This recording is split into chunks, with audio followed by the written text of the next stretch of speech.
And we're back here once again with another episode of the Cloud9 Podcast, Season 17, Episode 13. So I hope you guys had a great day, and I hope you guys have a great rest of your week that is ahead of you. And in this episode of the Cloud9 Podcast, we are going to be talking about Fnatic lose to Navi and Karmine Corp. And what we'll be also be covering is our co-streamers ruining esports. So we had the LEC 2026 Spring Split Roadshow that was hosted by Karmine Corp actually last week, and that brought in a lot of discussion surrounding Matt Scott's favorite esports team, Fnatic. Then also on the social media side of it, they might be doing some Las Vegas shenanigans on the CS2 side of things now moving forward as well. And then we had FlyQuest uploading the worst esports video I've ever seen in my entire life talking about co-stream. So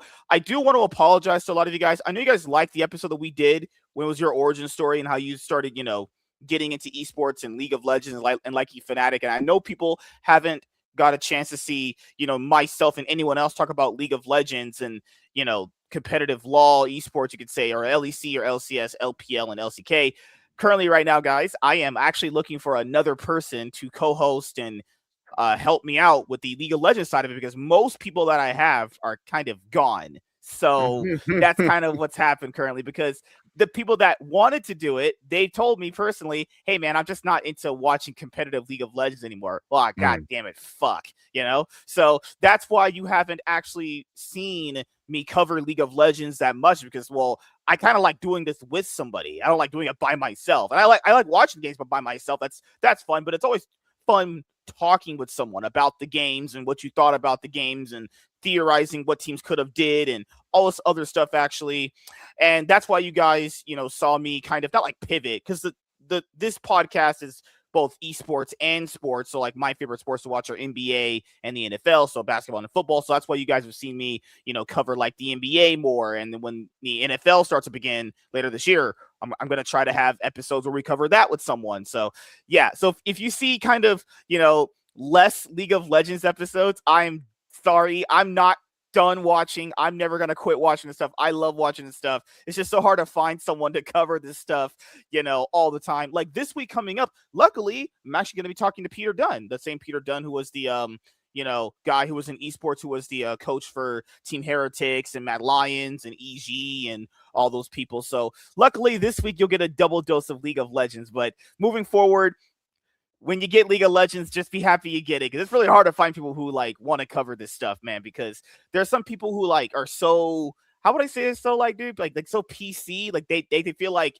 people look at the logo of the pocket like, you represent Cloud9.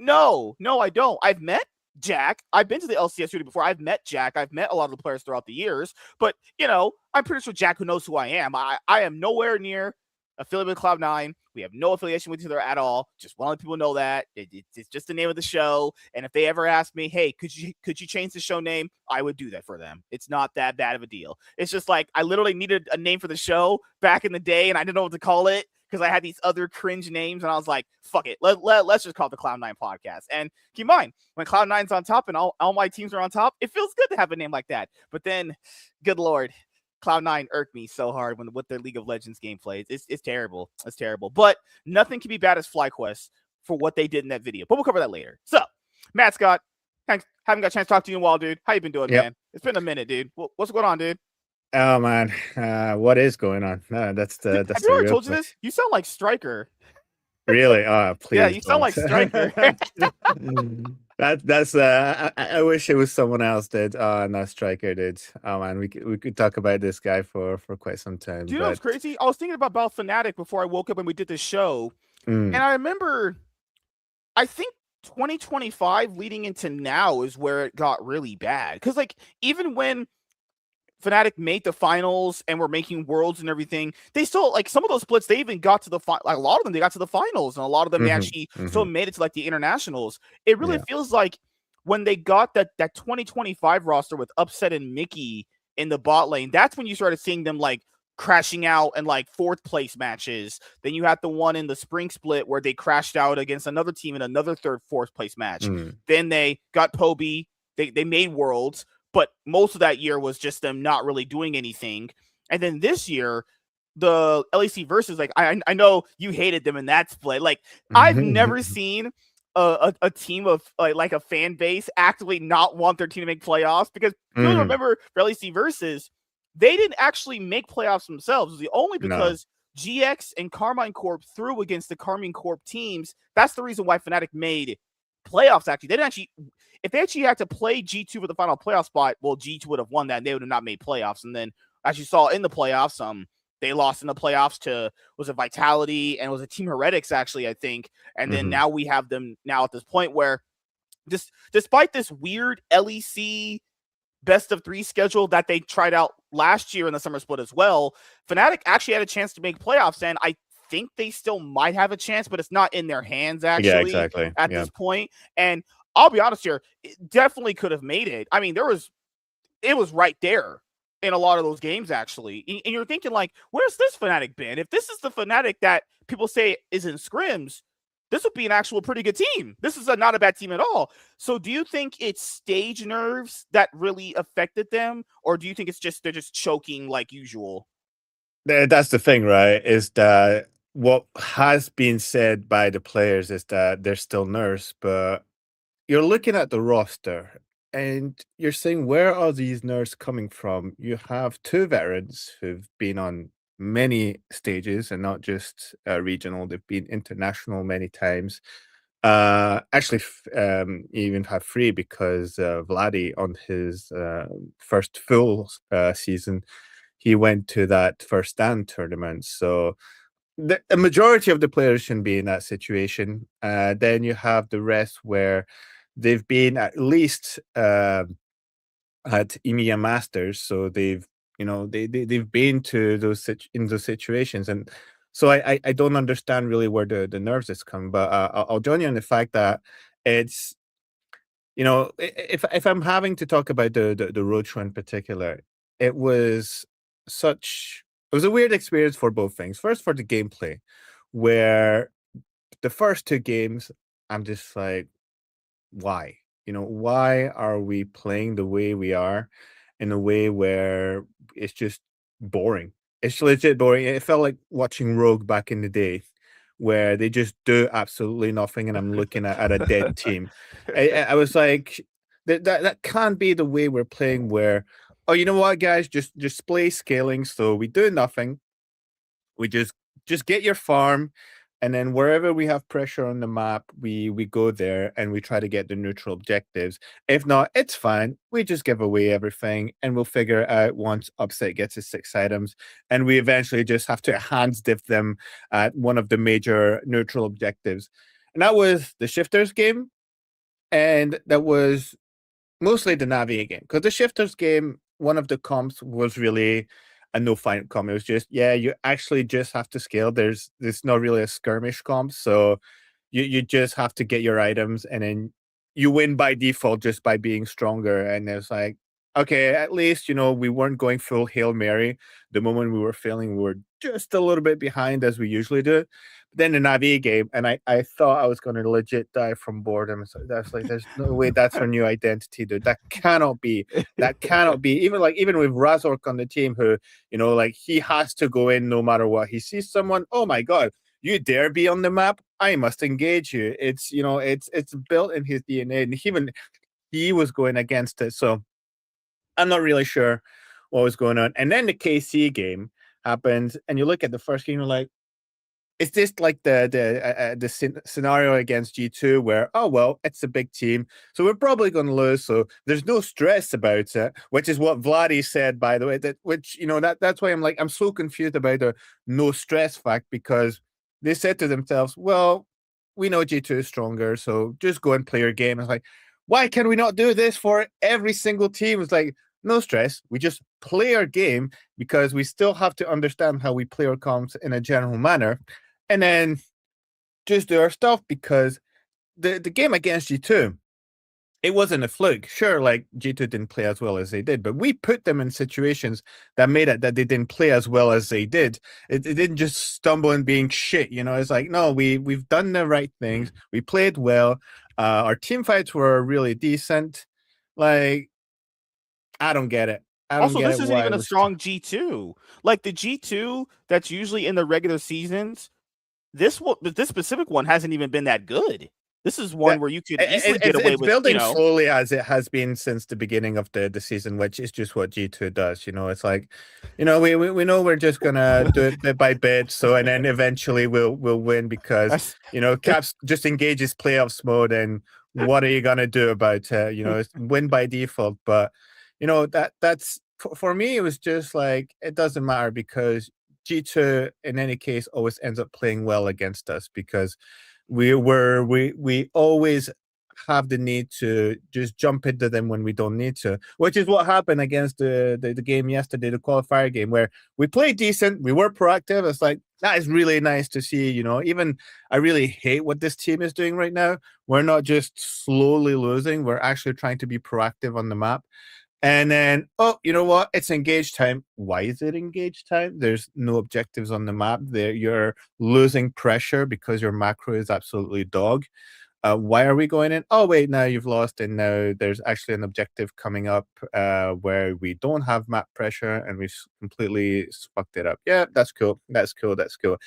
And I'm like, what's going on? It's either the super slow boring one, or it's the overly proactive, doesn't know when to just keep it in his bloody pants, to just not go forward and just play the game. You're ahead, just use your advantage. You don't have to feel like you're overly strong. Like I swear, this genuinely, I'm a jungler myself, and I feel like I'm watching myself playing, where it's like, oh well, I got one item advantage, so I can go in. Oh wait, shit, my team's like 3 screens away.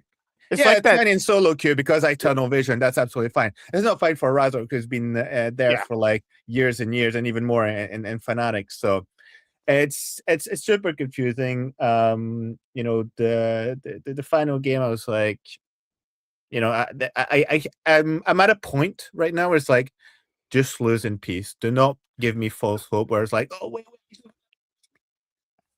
I'm gonna hope. No, no, no. I'm just like, just lose, and we'll figure it out next season because yeah, I've been speaking to a lot of Fnatic fans who are like, well, what changes are they going to do for summer? Listen, mate, they're not going to do any yeah. changes. They're just going It's to like that die. invincible meme. It's that invincible meme. Are we gonna make any changes, Dad? That's the key. Zero. There's not going to be any changes, There's no and changes. rightfully so. Like that, if we make changes right now, it goes against everything that's been said before. It's like, oh, we're working on this project, yada yada. Yeah, okay, it's fucked up, but you still have to go through with the project just to see Yeah, where it has failed, what was, what happened that was wrong. Because if you bring someone in the summer and somehow it works well, it's going to completely skew your analysis of saying, oh, well, we just had to change this guy. And what happens if it doesn't work as well the next season? It's going to be, a whole different perspective. So that's wrong.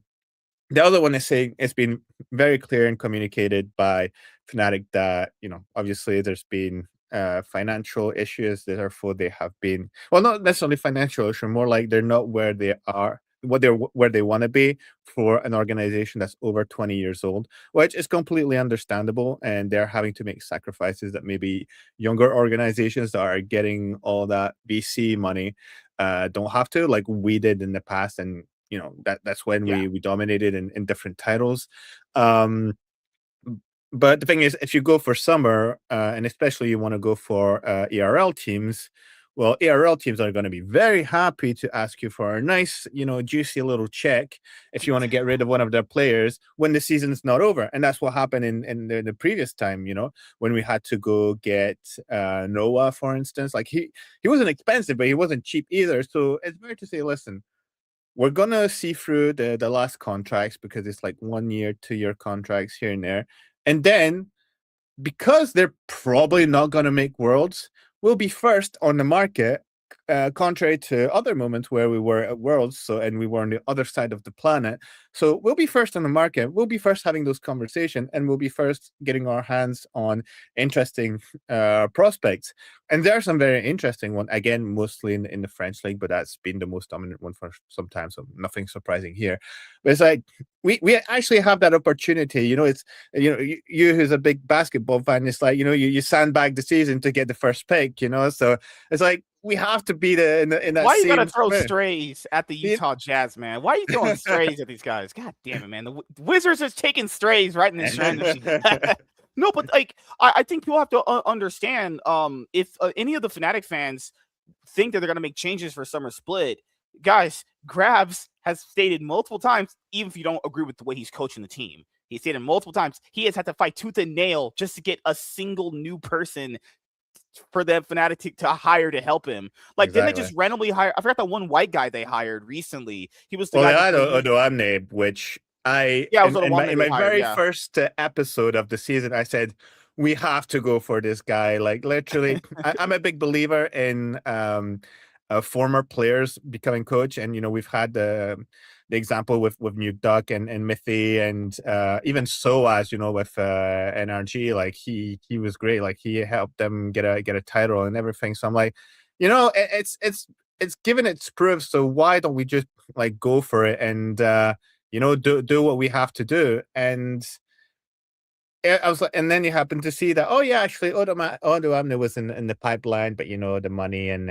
X and Y, Z, like yeah, and yeah, now yeah. he's just what? Just one of those analysts they have for Yeah, he's top an lane. analyst, but I think that's absolutely fine as an analyst because Yeah, he's just yeah, starting. I think you have to scale. It's very hard for I think a former player to just be a coach straight away. I think you have to do your classes, as they say, and once you've done what's necessary, then you can coach an entire team because yeah. it's one thing being an analyst. It's one thing to be the coach because there's Right. so many other factors you have to deal with. So you can't just sort of improvise yourself. It's fine, analyst coach, and say, well, I'm gonna have that credibility of being a former player, even if it's not someone who's won like many titles. Like Odoamne is fine because he at least won a split, so he has it. But he had that reputation of being the top lane weak side king. So I think that's pretty good, especially when you account that we have a young top laner who hasn't played really that weak side style. So he's getting to it. He's still suffering quite a bit, but it's like at least there can be improvement on this team. But the thing is the level where we are at right now, that should have been where we are at the end of LEC versus, and then be even better going into spring. And there it's Right. just we're stagnating because of that, because there hasn't been the level that should have been showcased initially. And now what do? You just Right. die slowly. Because and the other guy they hired, because people wanted them to get like some sports psychologists. They had that one sports psychologist guy back in like I think it was 2023, 2024 to like the end of the summer split. Was the one guy who looked like Mario Lopez. He's not there anymore. And like, the fans were saying, No, he's there. So here's the funny thing, right? I thought he Is got that fired. Oh, no, he's no, no. still there. Going into the newest season, I was saying, no matter who we get as players, I think one of the most important elements is to actually keep our performance coach, because again, that when Grabs came in, that was one of the main things he requested. So it's like, yeah, we at least need to keep this guy to show that we actually mean business, that think that we're trying to change our ways. And when he said, yeah, he's actually staying from one season to another, and we're like, oh, okay, so this is kind of looking good. We're in the right direction. We're doing the things properly. And it's like, yeah, but we're still getting that extra coach to replace the one who's left. You're like, well, I guess some things just stay the same. But I was like, well, at least because we're getting with a roster team, a rookie team, sorry. It's very important to keep that performance coach, so he's with them from the get-go, and he can help them grow. And this guy's been actually quite efficient in helping the team work as a unit. And I was like, oh well, maybe that's going to work out. And well, it's clear that there's bigger things than just performance. It's, you can't say it's stage fright, because again, look at the players we're dealing with. Yeah, It's yeah. so, and again, I'm watching the qualifier, which is 100% online. It's changed really, of them just being at home and playing as if it was a scrim. No, we've had I mean, we managed to lose one game against Shifters, which we didn't while we were in the KC Roadshow. So again, even though they changed our junglers, I don't care about that. That's a big response. Some would say minus 200K for Bukata. Good lord, that exactly. That's the thing. And people is were like, saying like, well, why don't Fnatic just get Bukata? Guys, here I'll just plainly state it for you. Razork was at one point a good player in the LEC. Bukata was never a good player at all at any point in his career ever. So that just one point out there, Bukata has never been good ever. And Razork at one point, the reason why people are so confused by his performance now is because even when because at one point he was like the Hylissang of junglers in the LEC, where he was actually able to like completely just 1v9 a game at one point. Now he's just kind of 1v9ing for the other team. That's what's happening now. Also, Ottawamne can't coach your team, guys. He's too busy scaling in lore. See, had to make the joke there. But it's another thing I want to look at. This is something that we were actually talking about on Twitter, and this is the part of the game that everyone was focusing on about the decision to make at this point of the game, because this is the one where everyone was like, what are they doing?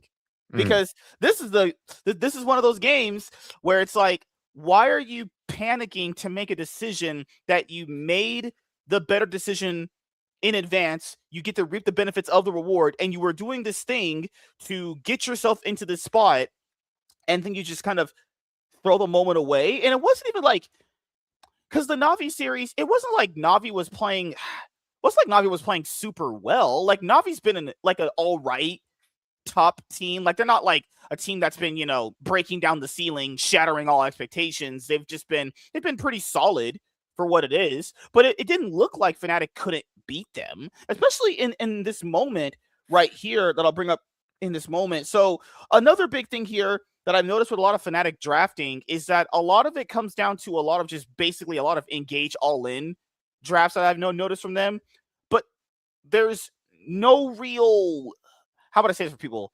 But there's no real, like, how would I say this, comeback potential in a lot of these drafts too. Like, the reason why I thought they were going to lose this game is because this draft they actually have right here. So they drafted, as you guys can see, they have Rumble, Wukong, Yone, Sivir, Nico against Sion, the new guy. I can't freaking pronounce the new guy's name. Azir, Xayah, and Rakan. And keep in mind, Fnatic made all the good decisions at the end of the game, which I'm going to show you. And the reason why I still think they were going to lose is because of the draft. Sivir, guys, my girl Sivir can't do nothing against my girl Xayah. Xayah's range is a little too crazy. Also, people are going to be like, well, if they have Nico, shouldn't Nico be able to stop Rakan? Guys, Rakan can just dance around all that shit. And he could just jump back to a person and shield her too. Also, Azir, even though Yone, as you saw, Vladdy did everything he could with Yone to engage on Azir and Rumble ults. Azir at 40 minutes of the game is pretty fucking strong, Also, Fnatic's comp have no way of dealing with the new champion when he goes into that revive mode where he gets all of his health back. They have nothing to deal with that. Their comp is basically just a bunch of all-in bursts with the idea that they're going to have Sivir and Nico late. Obviously, you're going to have Sivir later on clean up team fights. That's really all it is. You have Wukong, Rumble for the engage, and you have Sivir and Yone off for the follow-up. Also, how are they going to tear through Sion? You saw at the end of this game they couldn't tear. How do you tear through Sion? Sivir is going to have to build Mortal Reminder maybe, or you have to build a Mortal Reminder for anti-heal for those two up there. Their comp, they just got out comped. Honestly, it's like, and I'm not even one of those guys to go like it's always draft. This one specifically is. If the game hits 40 minutes, they can't do anything. They're simply just outranged, and they will not have the health bars. Will just not have the damage enough to stop these guys. Because like even when Fnatic got what they wanted, they stole the Elder Drake and they got it. You saw how the team fight went. Xayah is going to outrange Sivir. They have no way of dealing with Sion, and there's no way of dealing with the new champion's revive mechanic, because that thing is busted. Holy crap! That guy just.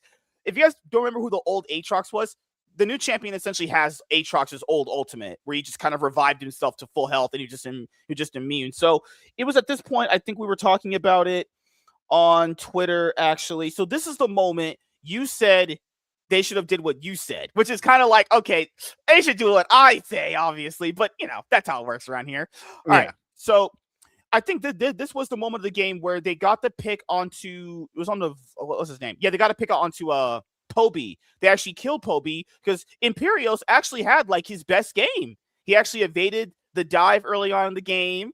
He actually got the kills. He didn't play that bad this game. No, he was good. He was good on that. And that series, like, he's definitely on one of the best players. But it's again, it's too individualistic. It's right. like it seems like there's 0-1 guy that knows what he's doing. And I wish it was all 5 of them at the same time, but it's just one person like standing out. And as long as it's like this, and they feel like they have to do desperate plays because, well, not everyone's ahead, well, right. it's going to be the same thing where they're going to panic. And when you panic, your decision making is just garbage. So what are you going to do?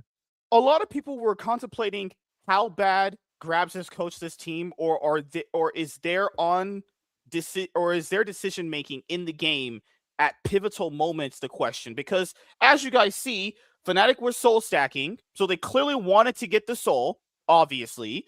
Drake's up right now. Baron's up as well. They did a horrible job of mismanaging their waves, even though they have a Sivir and a Rumble. So top lane, as you guys can see right here on my mouse cursor, is mega pushing in. Keep in mind, even if they lost the inhibitor, if they had chose to get Dragon and Baron, because they push out the waves anyway, was fine. At this moment right here, they got the team fight they wanted and went to Baron, as I'm going to show you right now, even though Baron didn't really help them out at all because their team clearly needs soul stacking, because if their team has the soul stacking, they can actually tear through Navi's team if they actually play the team fights out better, even though I still think it's still going to be mega 50-50.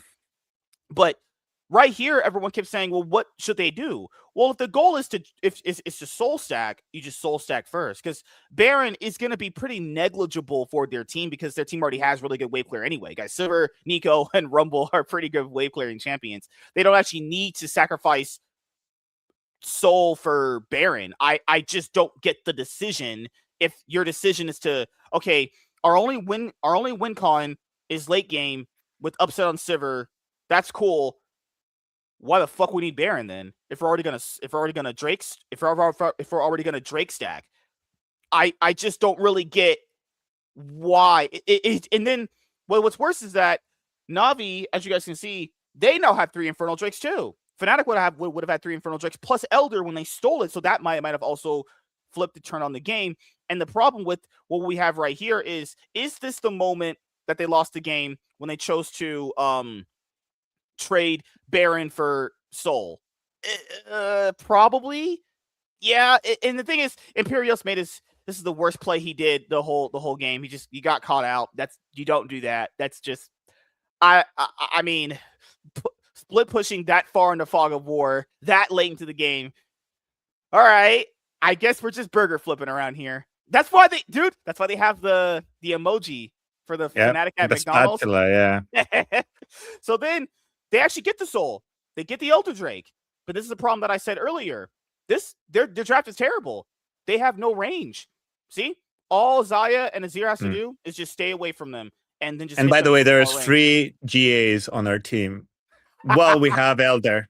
So that's the thing. I see that. I'm in the audience, by the way. You're the audience? I see the notification that Fnatic has the Elder Drake. And I'm like, 3 GAs. This is it. We're going to scam ourselves into a win once again. And I just see all the GAs being activated while most of Navi is over 50% HP. I'm like, what just happened? What just happened? And that's the thing, is that it's so easy to make the decision.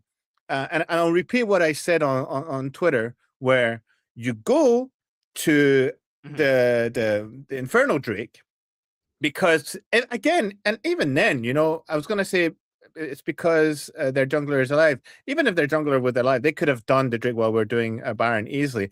But the thing is, and I think there's a lot of team that don't understand the value of having a soul, which is a permanent buff, against Baron, which is just going to disappear at some point. Also, and Baron is a pushing tool. It's not a combat tool. And you need a combat tool against Xayah, against an Azir, because again, if you don't have the range, at least you can try to poke with Sevir's bounce, boomerang, whatever it's called. You can try to poke with the Rumble ult, because it's going to be empowered with the soul. You have so many tools to get you out of the shit situation. And again, both teams are playing for soul. So it's very easy to say, well, in any case, if we don't get so, maybe we stop them from getting Baron as well. So I know that even with just 3 of them, because they're still very strong with the 3 that are there, they're going to say, oh, you know what? We're still going to try to at least maybe steal the Drake. And if you manage to bait them into a 3v5, it's like, well, not only we get the soul, but we kill the enemy jungler, which gives us space to get Baron. And therefore, we're not losing time in doing Baron, recalling, doing Drake, which loses you a chunk of time with the Baron buff. But instead, you get the Infernal, reset, go to Baron because it's late game and the guy isn't there until he's not spawning until the next game. So you're absolutely fine to go in. And if they try to contest you, again, they're number disadvantage because 2 of them died early and the 3 of them could die later. So it's only 2 coming to contest. And again, you can do that, I was also going to respawn. bring up into your point. Also, at this moment in the game, guys, if you're watching this live, whether you're watching it in the crowd or whether you're watching it on the stream, you could definitely tell Navi's players were the ones who were nervous. They had the better comp. They were not really making the best proactive plays to get themselves ahead in the game. Fnatic had a chance to get exactly what they wanted. And even from Navi's point of view, how in the world did you let this happen? It's one of those games where either Fnatic loses it themselves or the other team is giving them openings and they just still can't capitalize on them. I'm just so confused. Like, it wasn't like Navi was playing perfect League of Legends here. Like, if you're Navi's comp, how in the world do you let this happen? Like, just you can't let this happen if you have a Azir and Sion or Zaya. You just can't let this happen. I just don't know why this is happening for Navi either. And then Fnatic are like, well, I'm going to trade a permanent buff I've been stacking the whole game for Baron. And I was like, all right, just go to the next day. It's okay. Let's just go to the next day. I guess they're sipping on Karmine Corp's crack. Just don't do Karmine Corp crack, people. Don't do that stuff. It's bad. So then this is, oh, good Lord. This is the Kazakhs game. So essentially, Fnatic fists Karmine Corp game 1. Fist. We're talking like straight up digging their ass. Just dug them out. You're like, huh, where's this Fnatic been?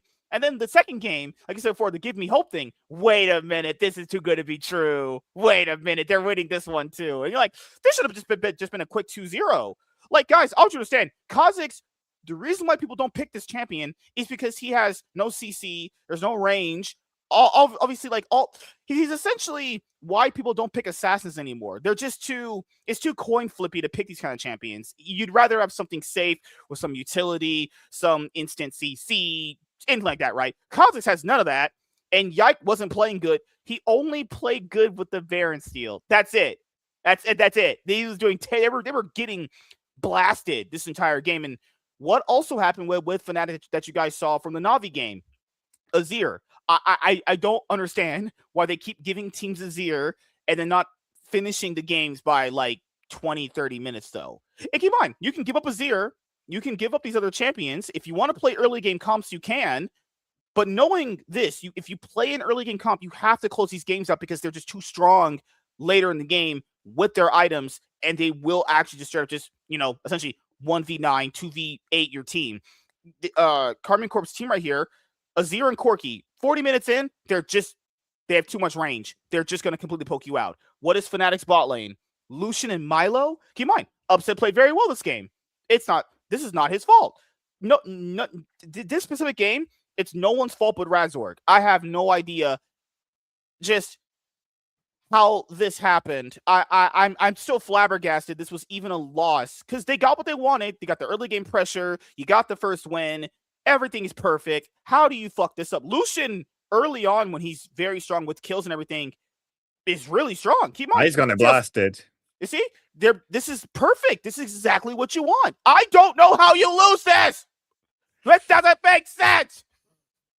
They got what they want. It's weird. Fnatic get everything they want and then still lose it. They're doing this dive properly as well. Like Lospa takes the aggro from the turret, Upset in this combo. He dodges Bushi's spell rotation. Well, dude, what was that thing that the Joker said in Batman Under the Red Hood? Everybody gets what they want, and we all still lose. What?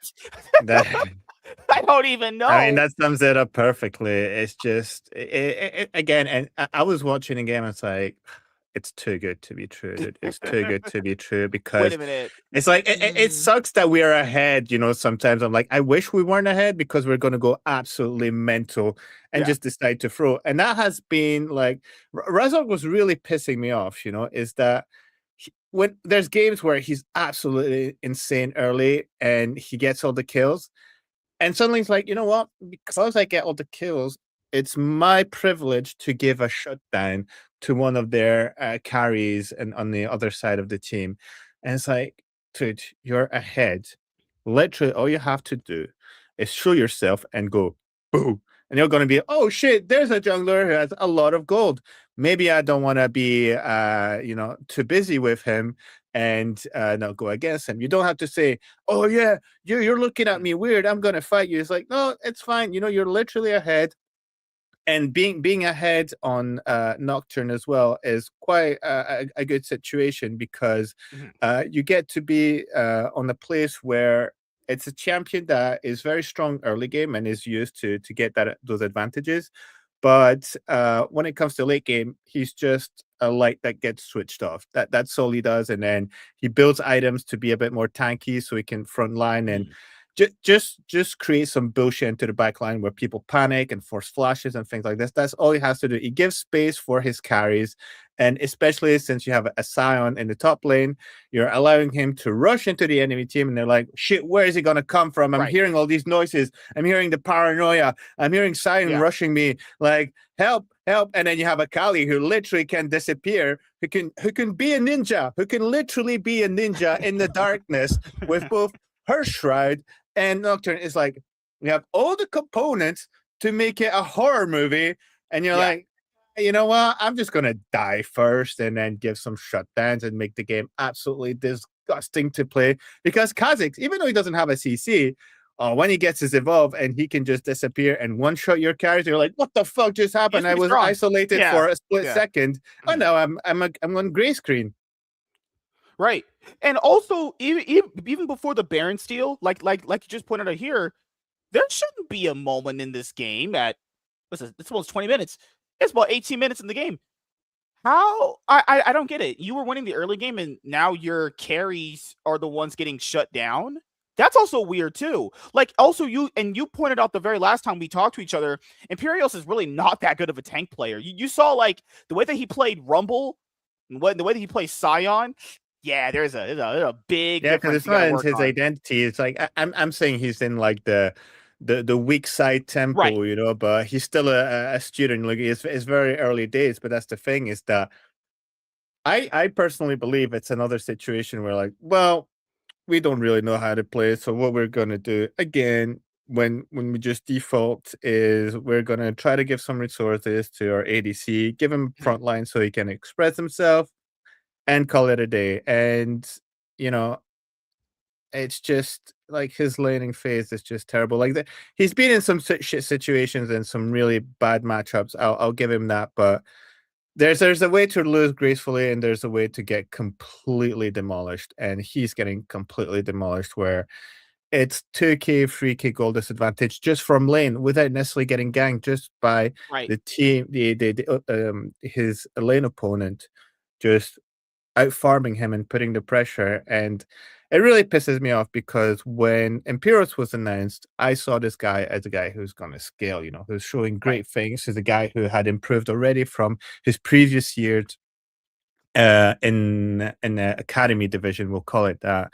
And it's like, well, this guy, he fits exactly the profile of players that Grabs was looking, which are hardworking people who, are not afraid to say what they need, what they need to work on, and and requests for stuff, which was a big change from Oscarin. And I was like, oh, I can't wait. And when he was doing the interviews where he was introducing himself with the content of Fnatic, it's like, this guy looks really mature for his age. That's exactly the type of guy I need. Some guys who know what they're talking about. They're actually sounding like smart people, and while it might be the case, it's just what's happened since last year. Like where it seems that he doesn't know what he's doing anymore, and he looks completely lost, and that aforementioned capacity of progress has just completely gone. Mhm. And so It's a point where you're like, well, it sucks because I thought that was a guy where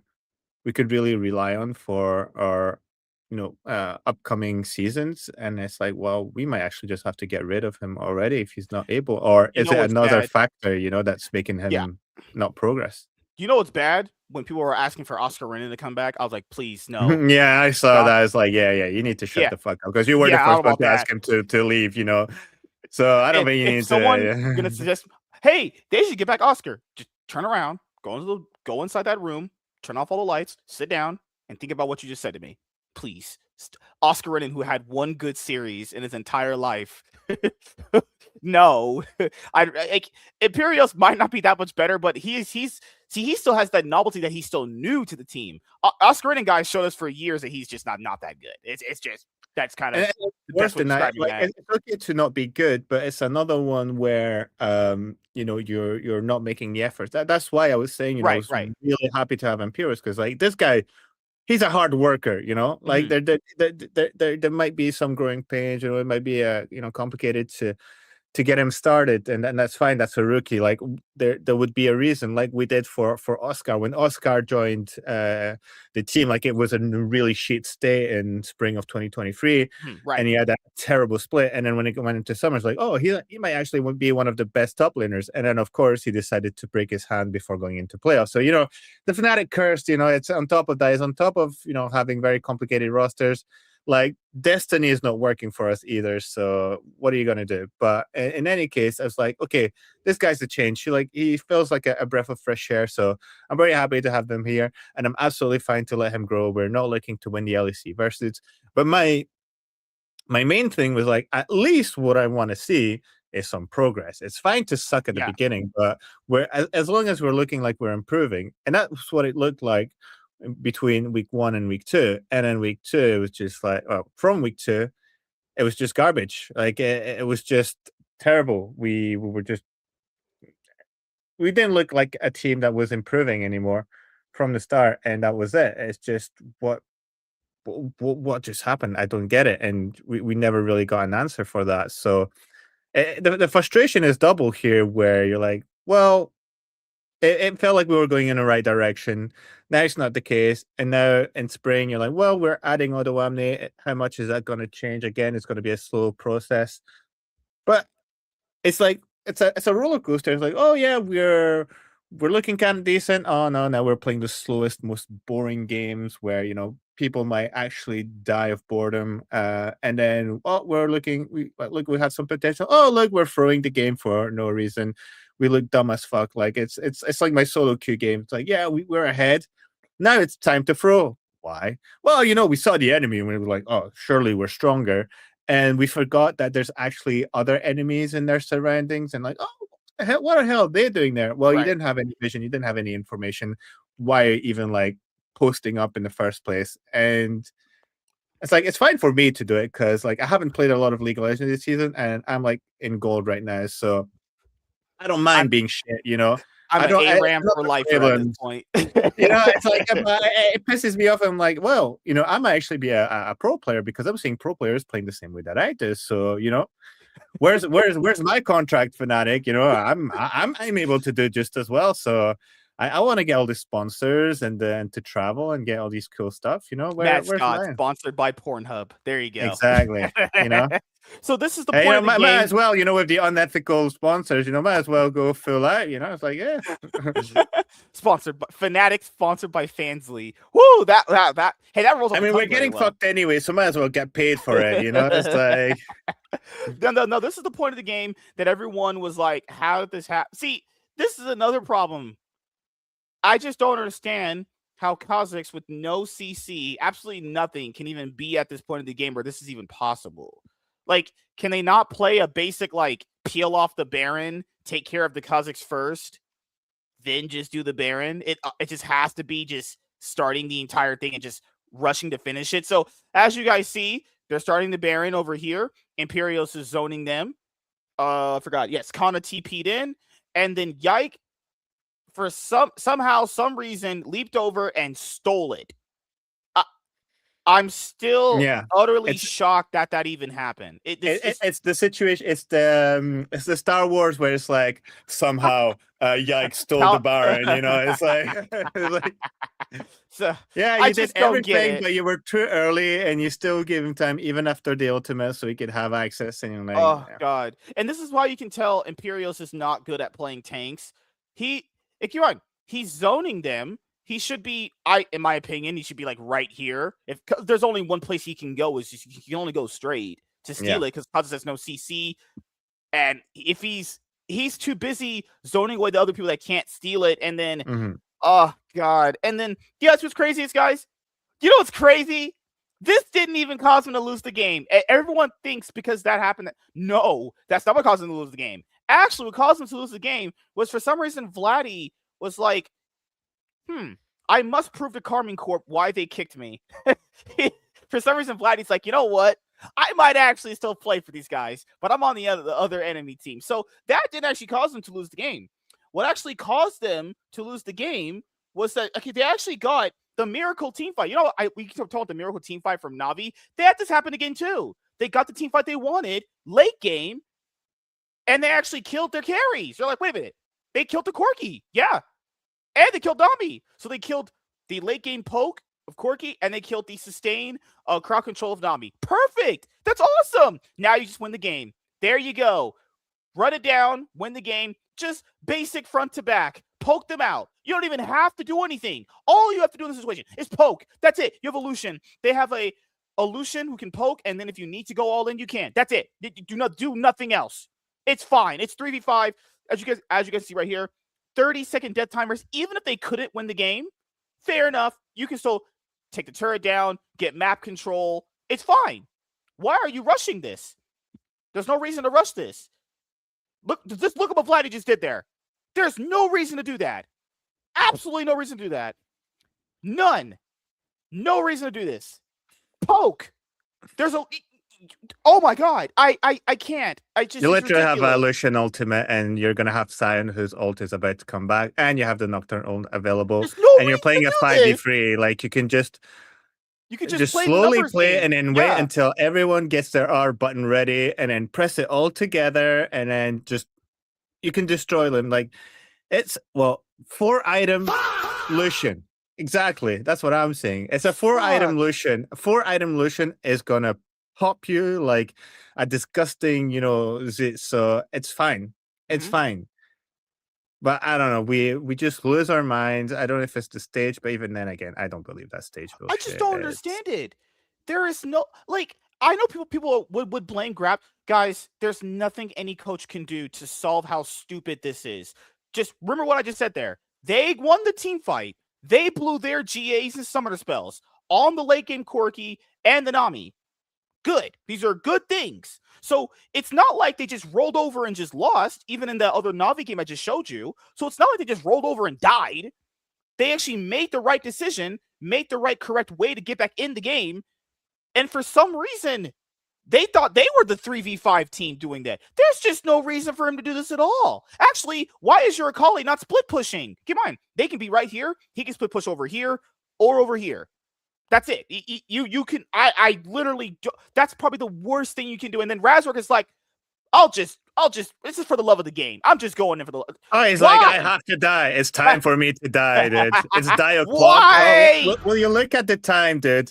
It's fine for me to die unnecessarily.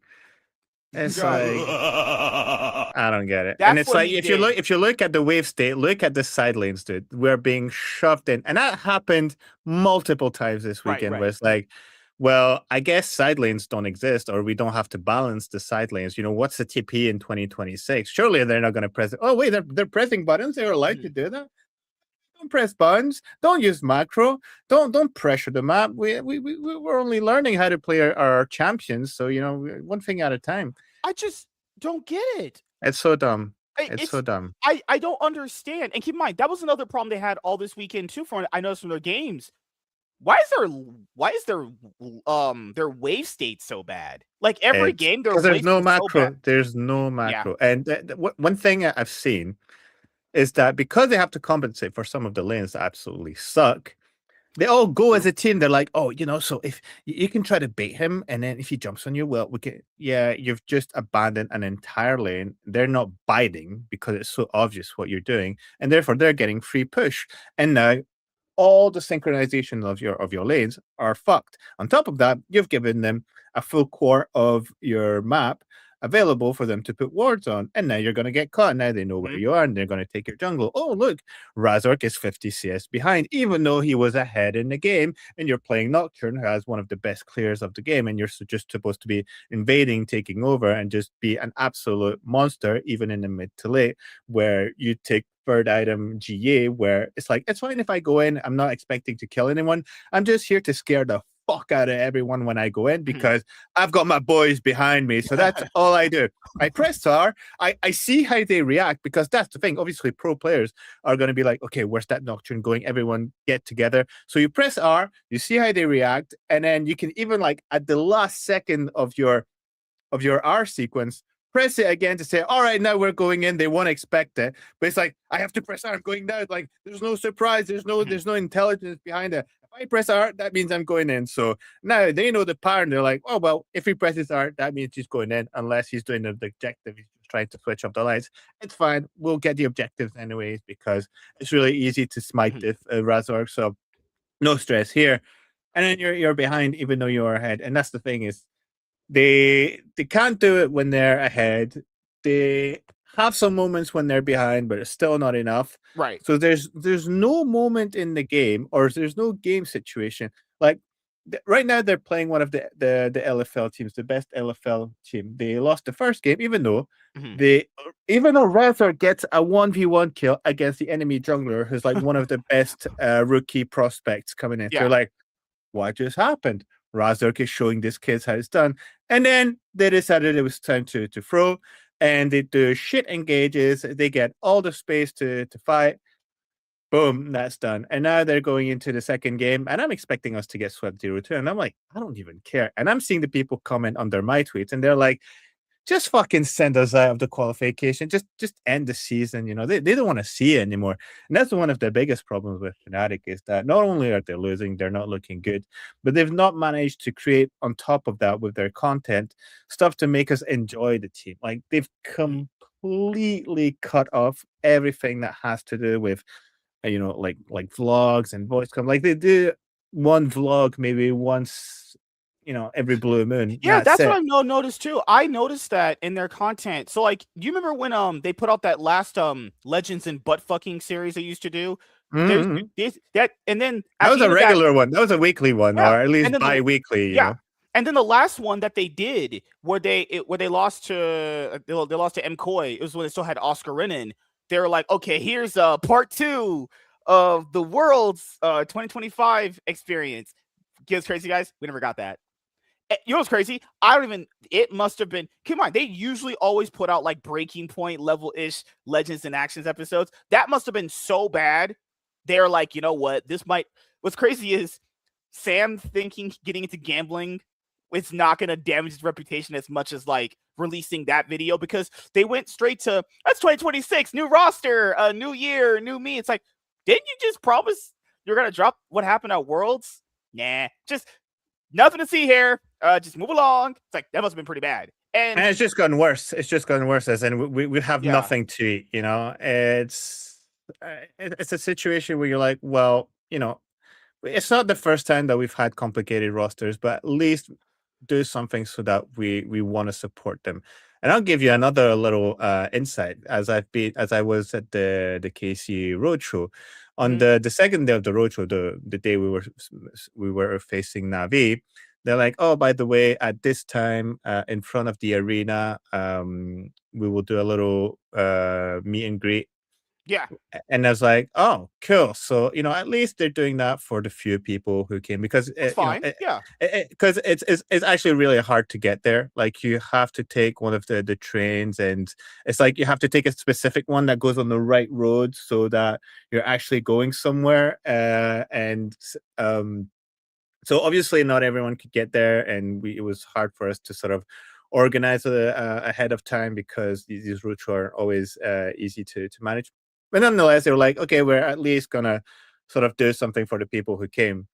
Uh, our train got a bit late, so we arrived maybe, I don't know, maybe 5 minutes after the time. But I was like, if it's a meet and greet, they're gonna meet the different people who are there, so it's fine to be 5 minutes late. We'll be, just it's at the end, but we'll get to see them. I get there and I know one of the guys who works for Fnatic, and he's like, "Oh, it's already finished." I was like, "Mate, we're barely like 5 minutes late. Like we ran to get here." It's like, "Yeah, so actually the fan meet, it was just Grabs coming out, take a quick picture, and then he left." I was like, "You have to be kidding me, dude." I got my flag and everything that I get signed, so that I take to Wait a events. minute. Hold on. You were 5 minutes late to the fan meetup, and they were like, "No." It's done. What the fuck? And again, it was just Grabs. He came out. He's like, "Hey, how's it going? We'll take a picture together to put on the social media." Did you get a picture with Grabs? I know, because by the time I got there, he was already out. He's already back. And so, I Oh, mean, what the at the same time, fuck? like, I don't mind, because I've seen Grabs when we were in Madrid. I got to speak to him. Like, Mhm. I'm trying to potentially get an interview with him, but he doesn't really do interviews. Like, likes to do his own stuff, which is absolutely fine. But we got to have a conversation because, what I did one time, which was actually quite funny, is I did a transcript of one of the sort of uh, podcast things that he did, one of his Mhm. streams that he did, and because I'm like, well, I'm trying to do this sort of information account, obviously with my Twitter, and so it's quite funny because the French broadcast actually took some of my tweets to do one of their show and say what was happening within Fnatic. I was like, there's no way that I'm getting, like, I'm not a journalist on everything. I'm just a fan. So I was Yeah. like, what the hell are they doing? Someone showed me the screen grab. I was like, "Oh, hey, look, Matt Scott. They're talking about you." I was like, "What?" And I was like, "Oh, inside Fnatic's brush." I was like, "Wait, why?" It would be better if you actually went onto the stream and did your own stuff, because Grabs came onto my tweet and he was like, "Oh, well, it's not as negative as you portray, or is it maybe my way of expressing myself that makes it sound negative?" And I was like, I don't know, but thank you for coming out, and I apologize if it sounded more negative that it needed to be, but at least there was that level of interaction. But I was like, it's actually kind of cool if we get to meet the players to say, "You know what, guys, team sucks. We're annoyed, but thank you for Yeah. coming out and for facing us, because it's not easy." And I truly believe that even though it kind of sucks, and maybe they feel like we're pieces of shit, because obviously they see fans, they see some of the fans that are literally telling them to kill themselves over a video game. It's like, no, it's like, dude, just improve or do something, but stop sucking. That's where it stands here. Mhm. But it's a point where they're like, well, maybe the players feel like they don't really feel good facing the fans. It's like, dude, just if you just have a look of the fans who are here, it's like scrawny little nerds, and there's multiple of us there, so it's like, it's not like it's going to be a situation where Yeah, you know what's crazy? we're going to I've beat been you to, up like, or something, or we're going to yeah. bring out a knife. Like, these guys they made the way to support you guys, even though you're 1-3, and your first game before the weekend is losing to fucking SK of all teams, and we still made the way. We did not sell our tickets, which, by the way, for 3 days was 120 euros, so that's a bit expensive. For me, it's fine. Like, I've got a job and everything that pays really Wait, well. hold So on. You have a job instead of being on the internet 24/7? That's exactly, crazy. dude. What a No, foreign I did concept. both. Dude, I'm terminally online while I get a job. Like, I've managed to sort of scam my way by doing this, but. But that's the thing. It's like, it's like, for me, it's fine. But there are guys who are way younger than me, who are like students, who probably rely on their parents to to get a ticket or something. So they don't have that salary independence that I Yeah, may yeah. have. So I'm absolutely fine, and I do what the fuck I want with my money. So that's absolutely fine. If I decide to support, even though, my God, my Twitter it's the worst. Sometimes I'm like, maybe I should be careful, because I'm sort of identifying myself as someone who doesn't represent Fnatic, but wants to showcase what Fnatic is doing and everything. And maybe that's not. Maybe I should be a bit more careful about what I say. But sometimes I'm like, what?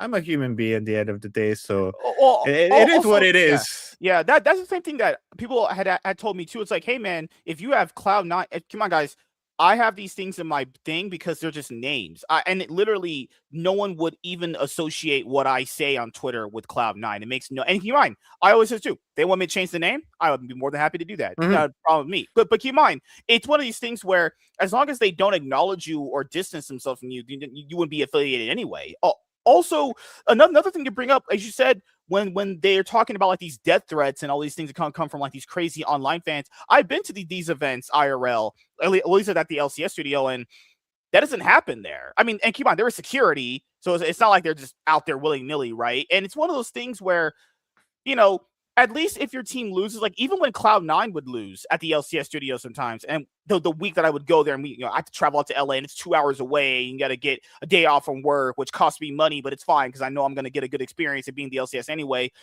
At least if your team loses, you're like, at least I can get a picture with some of my favorite players. At least that's the consolation prize. If they're not doing that, it's like, fuck. That damn, like, what am I supporting? Because it's like, I know there's another guy that does it. I think he runs the Fnatic Dragons group or whatever. I don't know if he was there, but he's been like, No. it's man, there's a lot of Fnatic because come on, they have fans, they're there, but it's like, Yeah.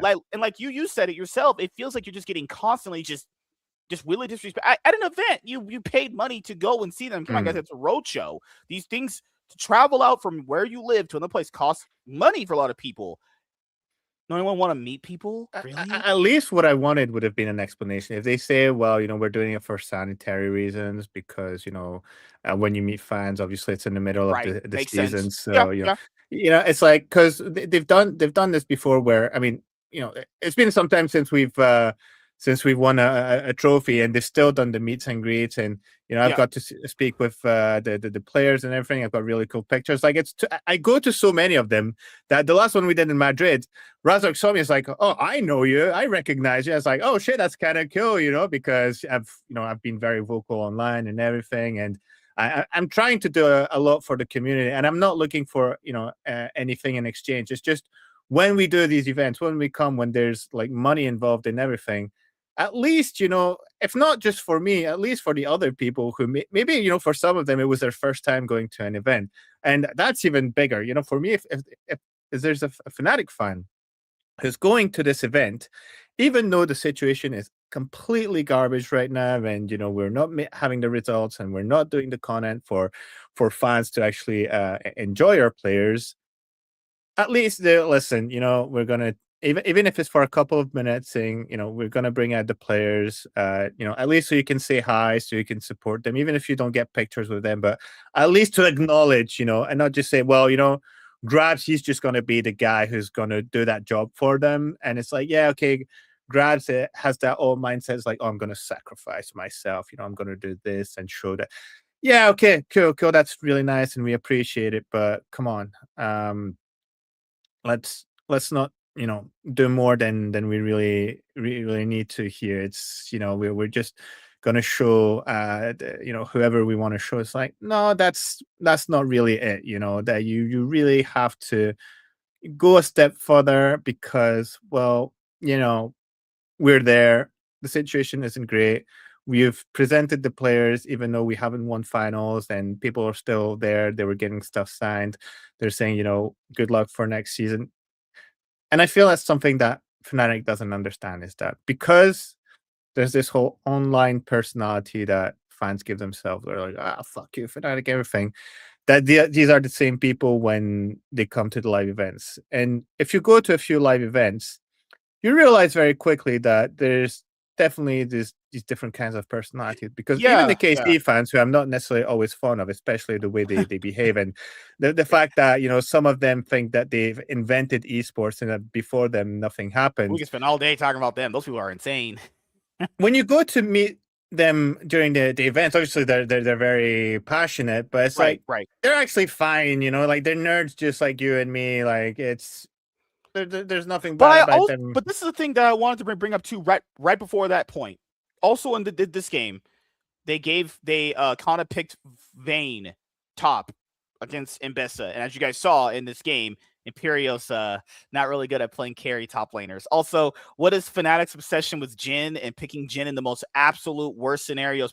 Remember last year they would pick Jhin into 2 tanks? Into tanks, yes. Remember Yes. Ezreal into 2 tanks? Why do they always pick I'm trying to Ezreal and forget. Jhin? They always pick This sequence Jhin and is like Ezreal. the Clockwork Orange where I've got the eyes open. Like, no, man, stop. Oh my god. Why are they always picking Jhin and Ezreal in the worst scenarios possible? I just don't get it. I don't get it. Grabs, are you being paid by someone? FBI, open up! I hope he is, but I hope it's Fnatic getting paid so that we can solve some of our financial issues. Good Lord. Oh god. Oh my god. Why are they always picking Jhin and Ezreal in the worst scenarios possible? I don't get it. I literally just don't get it. I mean, it's like usually Jin's like 4 or 5 pick when you want to see exactly what's happening, but they pick ahead of time because like, oh, this can work here. And so like, oh, you've picked Jin. Okay, we're just gonna pick 2 tanks then. That's how it is. And like, no. How about noted? Yeah, I just don't get it. Oh, fucking Fnatic. Oh gosh. I just hate it. It's always Jhin and Ezreal in the worst scenarios. Jhin Karma. Guys, Jhin Karma. Why? I don't. Okay, it's okay. Just if I was a fan in the stadium like you were, just yeet yourself out of the. Oh my god! It's like they're lucky we're not suicidal. We'd have jumped on the rails, dude. I mean, it's like it's especially after now. I don't know what the fuck just happened, but I don't really care. I'ma get the fuck up out of here. This shit, I'm out. You draft that for me on stage, I'm walking off. You can play that. I'm not playing that shit. Do you remember when last year it was against some like Team Secret Wales? They picked Ezreal into fucking Sion and Sejuani. So what? What? And fans were like, wait a minute, why can't you tear through the tanks? Gee, I wonder why. I wonder why an Ezreal can't peel through a Sejuani and a Sion. I wonder why. It's coming to me, guys. I wonder why. But I wish we had some clarity to make sense of it at least, but even then you're like, it worked in scrims. No, it didn't. Don't lie to me. Don't tell me that worked in scrims. If that worked against Team 1, Faker. There's that story that Blaver gave. Faker picked like Nidalee mid, ran to bot lane and just camped them for 20. Guys, he would never do that on stage, though. That's a sign of I don't give a fuck who you are. I know you're not good. Faker at his old age, even when he's not good, still doesn't respect Western teams. They would never try that stuff on the stage. They would never do that because obviously reputation and all this stuff matters too. The other thing I wanted to cover here, which was one of the more bigger discussions in the community, which was are co-streamers ruining esports? So, guys, so this is a problem with what people don't understand when it comes to these discussions is everyone likes to kind of blame each other when in reality, FlyQuest's video, which is obviously terrible, like I know people saw the tweet and I know it blew up, but I'm so serious about this, guys. I don't dislike women. People think I don't like women. I love women quite a bit. I love them a lot. But it's when you have certain people it's always that person in the community who's always like, well, we shouldn't shit on one person to elevate another person. And it's like, yeah, okay. But then FlyQuest, who would be a part of doing that, puts out a video that does that exact thing. They shitted on, like, I guess you could say I Will Dominate and K-Droll, even though they were pro players, albeit what's crazy is both of them never made playoffs. I find that very, very funny. Albeit, I Will Dominate was a better jungler than K-Droll. I would say he was actually decently good. K-Droll was, in my opinion, never that good, honestly. But, I imagine he's not a bad guy. I remember when he first started on H2K, that was bad. But these guys did very good for the community at large. I Will Dominate, I would say, in the more modern era, made people like to watch the LPL more. I would say K-Droll, obviously, being as big as he is, has done his own thing. He made Los Ratones. He's actually got more viewership. He's a very good analyst, very good personality, and talking about League of Legends. Obviously, on stream, it's not my cup of tea. It's really not, but he has his audience and it's big. And obviously he's did a lot of good for the scene. And I feel it's very stupid of an org to go like, it's their fault esports is getting ruined. What? What? Okay, let's just use an example here. You mentioned venture capital early. All these teams got venture capital. Why didn't they build any sustainable revenue systems with this money? Casual and Dom guys, no matter how big you think they are, have very meaningless impact in the grand scheme of things. I'm not saying that they had no impact at all. I'm not saying they weren't big at all. But the impact that they could do on the scene versus what the orgs had and versus what Riot can do is so different from each other. It's actually astronomically different, right? And this notion that we're going to just prop up our female co-streamers as better, even though no one knows who the fuck these people are. Like, what are we even doing here? That might have been one of the worst videos I've ever seen. It's terrible. Like, their VP marketing person was like, we know about these things and all these other ways of avenue of content creation. It's like, really? You do? Because the people you're hiring are bigger than your brand. Seems like you need to take actually cues from them, but neither near here nor there. It's just like, people got to understand, co-streaming can exist without the main broadcast, right? And the main broadcast obviously has been declining. As you've mentioned, the main broadcast has been getting less viewers. I agree. And Riot was like, okay, we'll open up co-streams. So if Riot doesn't want to give co-streamers all the power over the broadcast, then they shouldn't have opened up co-streams. Guys, Riot's made all these bad decisions. And it's crazy. Like you said earlier, people are so afraid of criticizing things. It's like, guys, this is Riot's fault. This all is their fault. And a lot of it falls on the teams as well. I don't understand why they're putting the blame on Kadrill and I Will Dominate or like Tariq or any of these other big co-streamers out there. Or no, not Tariq, my God. Tens, his name, he's the big guy in Valorant. I don't understand. Nothing they do could be as impactful as the decisions that Riot themselves can make or the teams. Why didn't the teams invest into things that could give them money or be a sustainable revenue model in the future? Do you guys know why you can't do that? Because there is no sustainable revenue model in esports. That's just going to put it out there. There is none. Like, literally, the key with esports is getting sponsorships. And that is essentially taking someone else's money when this is not your money, obviously. And them paying these ludicrous, salary contracts to all these players. And you saw Dardo saying that, on that Talk to Thorn episode he did with Dardo, how he mentioned we're not doing that anymore. Gee, I wonder why. Because it's not sustainable to do that. It was never sustainable to do that. They should have never been doing that, but they only did it because they got a massive influx in cash. And a lot of brands like Fnatic and Cloud9 and G2 thought, well, if we spend a lot of this money on big name talent to win, because they're in their mind, buying big name talent and winning is what gives you that brand appeal. Keep in mind, guys, in esports, winning more doesn't actually get you more money. It doesn't do that. And very few orgs can ever have that. Like even T1 just mentioned, like a few weeks ago, that they are just now profitable, though they actually showed no sources of that. Whatever, just trust me, bro. Sure, fine. But they're just now mentioning that too.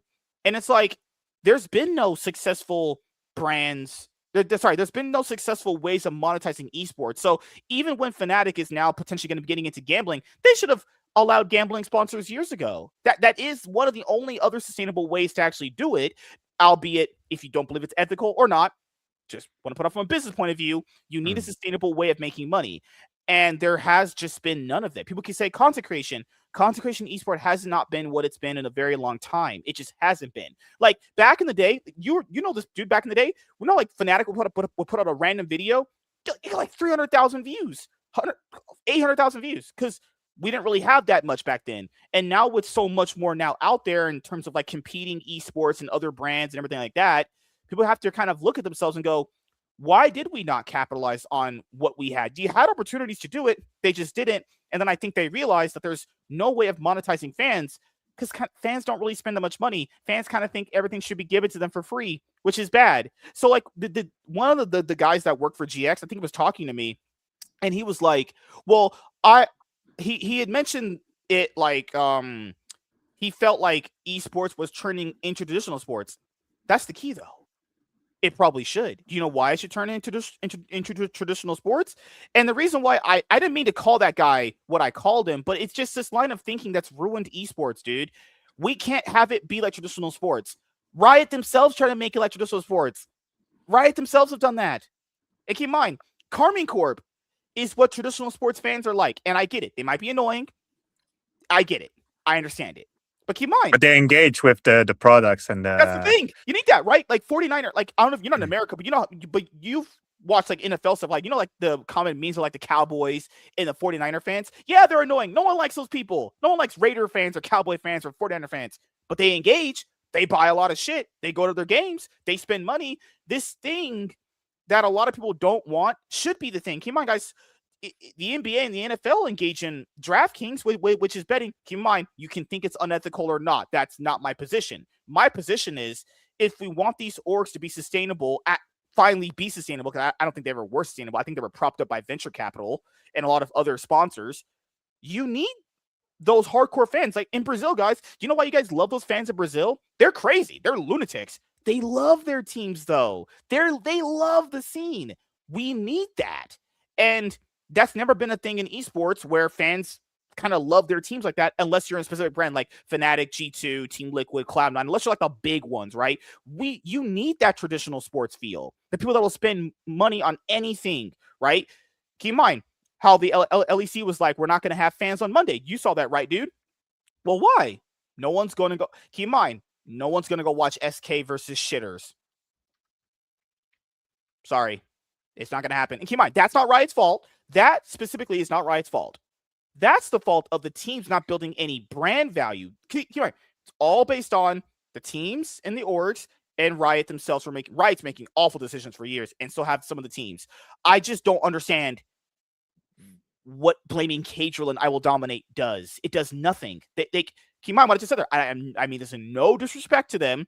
What they can do as impact matters so much less than what Riot can do by making a good decision. It just does. And Riot's been making bad decisions for years. And the reason why they have to allow co-streaming is because the viewership dropped. When Cadro didn't co-stream the LEC, at least the viewership on YouTube was like 11,000 people. Oh God. 11,000 people. Gee Lord. Keep in mind, Twitch is higher. I agree. Twitch is higher. But you could see how most of these products have been propped up by co-streaming. They kicked out MKOI for eBay not co-streaming the Valorant games. Mm-hmm. He's like one of the biggest streamers in the world. Come on, guys. Did Casual and I Will Dominate fuck Riot to doing that? They kicked the biggest Spanish streamer in the world for not co-streaming one of the games. Even though eBay is busy himself co-streaming and building up the other brands they have. So I don't know how you feel about this, man. Did you have any opinions on the co-streamers are ruining esports, conversation? I'll be honest, I didn't even understand where it came from originally. Me too. I was like, this is not their fault at all. It's pretty well known that the fact that tournament organizers in Riot Games specifically have not known how to monetize their products, and even after the franchise system was supposed to be a big change because it's going to bring more stability to the ecosystem and a pool of sponsors that are going to come in. And for someone who has watched League of Legends and other esports for some time, especially League of Legends, I remember the time when they had a skin that they would bring out for international tournaments, and that would help grow the prize pool. They stopped doing that. Why? Because that's what they do in Dota. In Dota, they do it with the season pass. So people who buy the season pass for the Invitational, right, which is their worlds, that goes into the prize pool, and that's why Dota is known for having some of the biggest prize pool in all of esports. And you're like, well, the secret is right here. Like, you've got the ingredients. What you have the recipe. Why don't we just do it? Because people are buying skins anyways. So, and we've seen in the few times that they've actually done it, it's doubled the prize pool. So like, well, cool, we're able to bring in more revenue for the teams that participate, making Worlds an even bigger tournament that people want to participate in, which can push the competition and therefore, create that dynamic.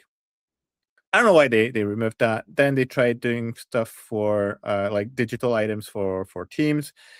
Even that, it's been a bit whatever. But that's the thing, is that as long as they're unable to offer a subscription model to have access to the streams with whatever compensation you can get on the side of like, well, if you buy this, maybe you get like an HD version of the stream or whatsoever.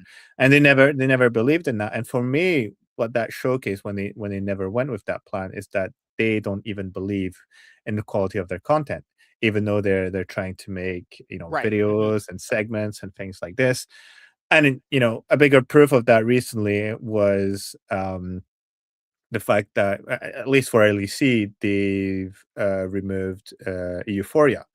Now they're doing a smaller sort of podcast format, which I thought was going to be fully online, just the casters being in their homes. But no, it's also in the studio. So I'm like, where is it you're actually saving money? Right. Like, and then people are what blaming is it? Pedro and I Will Dominate. Like, guys, what use that? Glad you brought that up. Let's use Euphoria. Euphoria, which was their version of the dive. They made it after the dive because before it was Primetime League. I love Primetime League. Yeah, Primetime League was really good. That was fucking really. That was like some of the best shit they ever. Keep in mind, Primetime League was literally inspired by ESPN broadcast. So they had Primetime League, and they quit that because Thorin and Monty summoning Inside was getting more views. But then they made the dive with Jack, Izael, and Kobe, and then they did Euphoria with Frost Gurinen and Dracos and all those guys, and then they canceled Euphoria.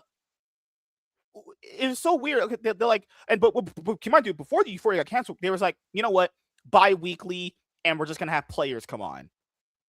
But then I like Yike, but he does not have a personality to talk on a podcast. No offense to that guy. They would bring on players like Nook, who, no offense, buddy, don't think you'd be the best guy to have on a podcast. No offense. And then apparently, from what I heard, fans got so mad that other certain teams were getting like peripheral treatment on the show. And it's like, but they're just biased towards MCoy. They're just biased. It's a podcast. People are, what?